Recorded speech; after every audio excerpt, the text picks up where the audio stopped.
இன்றைய தேர்தல் சூழ்நிலை என்னன்னா நீங்க யோசிங்கன்ற 1967 தான் இந்த சந்தர்ப்பவாத கூட்டணி அமைக்கப்பட்டது.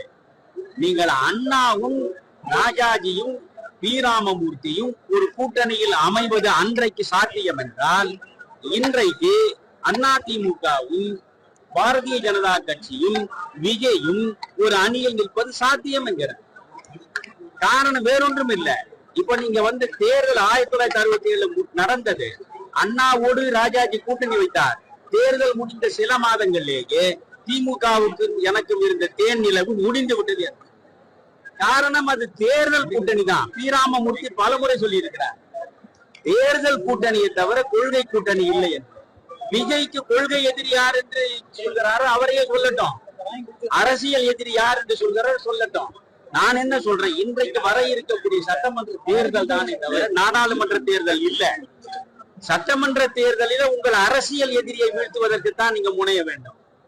நாளைய நாடாளுமன்ற தேர்தலில் நீங்கள் கொள்கை எதிரியை பார்த்து குறிவையுங்க. இன்றைக்கு உங்கள் முன்னால் இருப்பது உங்கள் அரசியல் எதிரி என்று நீங்கள் யாரை பிரகடனப்படுத்துகிறீர்கள்?